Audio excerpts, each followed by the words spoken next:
नमस्कार दोस्तों, धार्मिक कहानियाँ पूरा जरूर सुने। श्रीमद् भागवत गीता में आखिर क्या है, जानिए। महाभारत के 18 अध्यायों में से एक भीष्म पर्व का हिस्सा है भगवत गीता। गीता में भी कुल 18 अध्याय हैं। 18 अध्यायों की कुल श्लोक संख्या 700 है।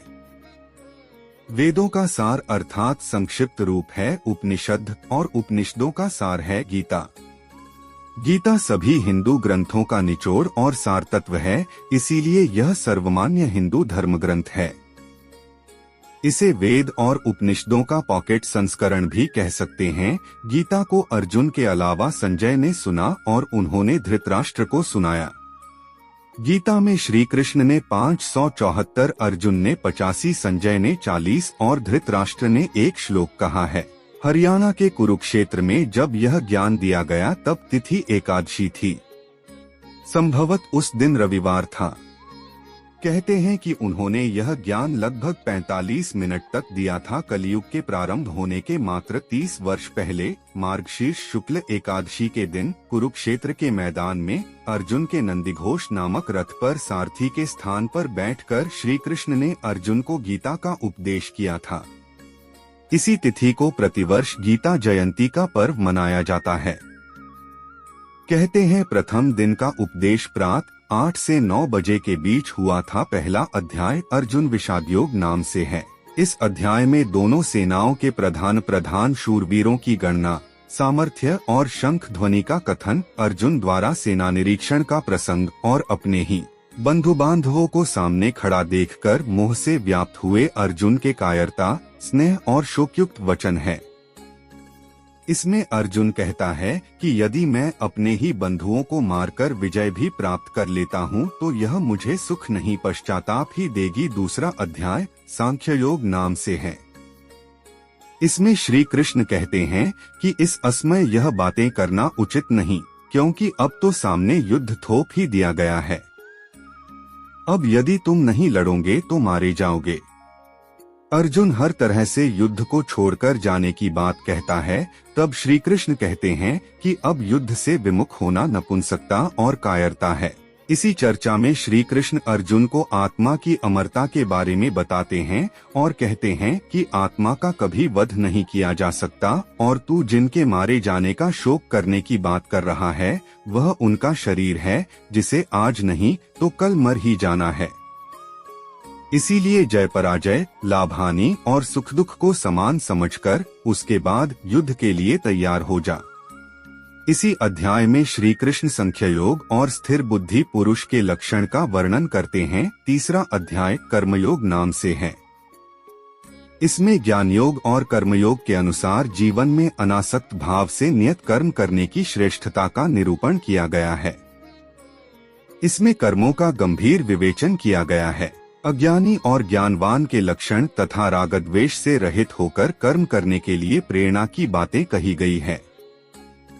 इस अध्याय में ही हिंदू धर्म के कर्म के सिद्धांत का निचोड़ लिखा हुआ है। इससे ही यह प्रकट होता है कि हिंदू धर्म कर्मवादी धर्म है, भाग्यवादी नहीं। श्री कृष्ण कहते हैं कि वास्तव में संपूर्ण कर्म सब प्रकार से प्रकृति के गुणों द्वारा किए जाते हैं, जो कि कार्य और कारण की एक श्रृंखला है। चौथा अध्याय ज्ञान कर्म संन्यास योग नाम से है। इसमें ज्ञान, कर्म और संन्यास योग का वर्णन है।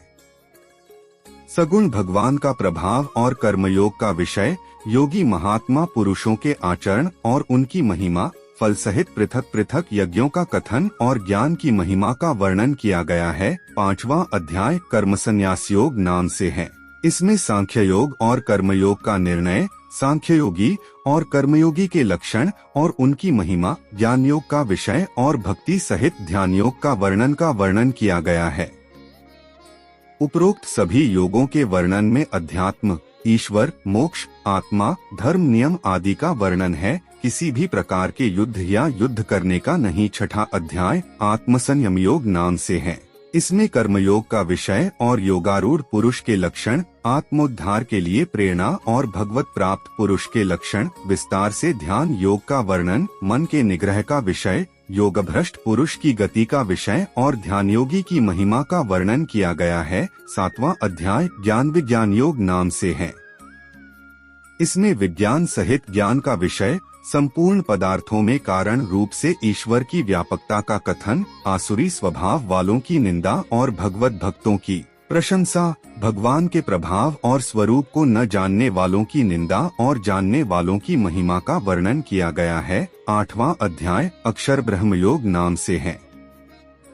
इसमें ब्रह्मा, अध्यात्म और कर्मादि के विषय में अर्जुन के 7 प्रश्न और श्री कृष्ण के द्वारा दिए गए उनके उत्तर है।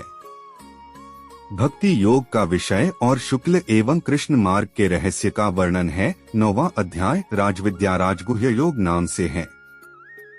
इसमें प्रभाव सहित ज्ञान का विषय है। इसमें जगत का ईश्वर से संबंध और प्रकृति तत्वों की चर्चा है। इसमें जगत की उत्पत्ति का विषय, भगवान का तिरस्कार करने वाले आसुरी प्रकृति वालों की निंदा और दैवी प्रकृति वालों के भगवत भजन का प्रकार, सर्वात्म रूप से प्रभाव सहित भगवान के स्वरूप का वर्णन, सकाम और निष्काम उपासना का फल और निष्काम भगवत भक्ति की महिमा का वर्णन है। 10वां अध्याय विभूति योग नाम से है।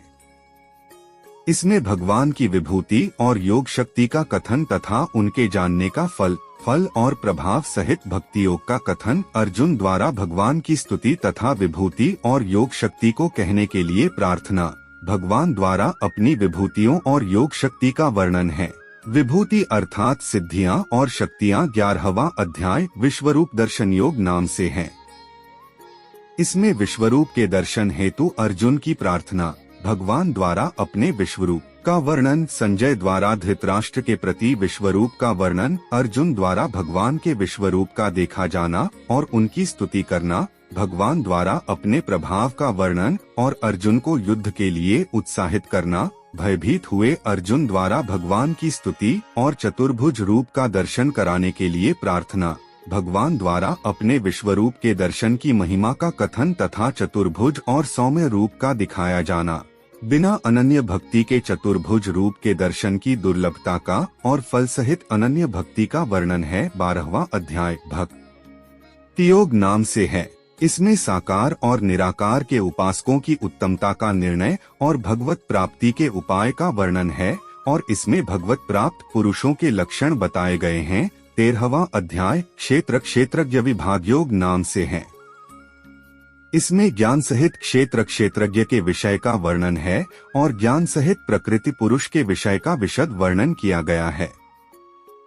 अर्थात स्थिति, ज्ञान, आत्मा, परमात्मा और पंच तत्वों का रहस्यमयी ज्ञान है। 14वां अध्याय गुणत्रय विभाग योग नाम से है। इसमें ज्ञान की महिमा और प्रकृति पुरुष से जगत की उत्पत्ति का वर्णन है। सत, रज, तम तीनों गुणों का विषय का विशद विवेचन है। इसके अलावा भगवत प्राप्ति का उपाय और गुणातीत पुरुष के लक्षण बताए गए हैं। 15वां अध्याय पुरुषोत्तम योग नाम से है। इसमें संसार को उल्टे वृक्ष की तरह बताकर भगवत प्राप्ति के उपाय बताए गए हैं। इसमें जीवात्मा के विषय का विशद विवेचन और प्रभाव सहित परमेश्वर के स्वरूप का वर्णन किया गया है और इसमें क्षर, अक्षर, पुरुषोत्तम के विषय के भी विशद वर्णन है। 16वां अध्याय दैवासुर संपद विभाग योग नाम से है। इसमें फल सहित दैवी और आसुरी व्यक्ति और संपदा का कथन किया गया है। आसुरी संपदा वालों के लक्षण और उनकी अधोगति का वर्णन भी मिलेगा। इसके अलावा शास्त्र विपरीत आचरणों को त्यागने और शास्त्रानुकूल आचरणों के लिए प्रेरणा दी गई है। 17वां अध्याय श्रद्धात्र विभाग योग नाम से है। इसमें श्रद्धा का और शास्त्र विपरीत घोर तप करने वालों के विषय का वर्णन है। इसमें आहार, यज्ञ, तप और दान के पृथक पृथक भेद बताए गए हैं। इसके अलावा ओम तत्सत के प्रयोग की व्याख्या की गई है। 18वां अध्याय मोक्ष संन्यास योग नाम से है।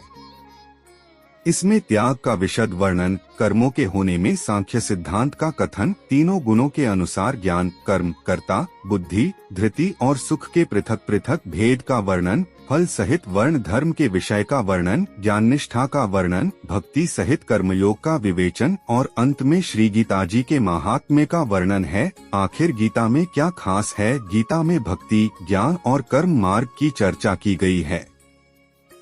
उसमें यम नियम और धर्म कर्म के बारे में भी बताया गया है। गीता ही कहती है कि ब्रह्मा ईश्वर एक ही है। गीता को बार बार पढ़ेंगे तो आपके समक्ष इसके ज्ञान का रहस्य खुलता जाएगा। गीता के प्रत्येक शब्द पर एक अलग ग्रंथ लिखा जा सकता है। इसका कोई सा भी अध्याय अन्य अध्याय का रिपीटेशन नहीं है। विषय भले ही एक हो लेकिन प्रत्येक अध्याय में अलग ही तरह का ज्ञान है। गीता में सृष्टि उत्पत्ति, जीव विकास क्रम, हिंदू संदेशवाहक क्रम, मानव उत्पत्ति, योग, धर्म कर्म, ईश्वर, भगवान, देवी देवता, उपासना, प्रार्थना, यम नियम, राजनीति, युद्ध, मोक्ष, अंतरिक्ष, आकाश, धरती, संस्कार, वंश, कुल, नीति, अर्थ, पूर्वजन्म, प्रारब्ध, जीवन प्रबंधन, राष्ट्र निर्माण, आत्मा, कर्म सिद्धांत, त्रिगुण की संकल्पना, सभी प्राणियों में मैत्री भाव आदि सभी की जानकारी है। गीता का मुख्य ज्ञान है कैसे स्थितप्रज्ञ पुरुष बनना, ईश्वर को जानना या मोक्ष प्राप्त करना। श्रीमद्भगवद गीता योगेश्वर श्री कृष्ण की वाणी है। इसके प्रत्येक श्लोक में ज्ञान रूपी प्रकाश है, जिसके प्रस्फुटित होते ही अज्ञान का अंधकार नष्ट हो जाता है। ज्ञान भक्ति कर्म योग मार्गों की विस्तृत व्याख्या की गई है। इन मार्गों पर चलने से व्यक्ति निश्चित ही परम पद का अधिकारी बन जाता है। दोस्तों, ऐसे धार्मिक कहानियाँ जानने के लिए हमारे YouTube चैनल को लाइक और सब्सक्राइब करना ना भूलें।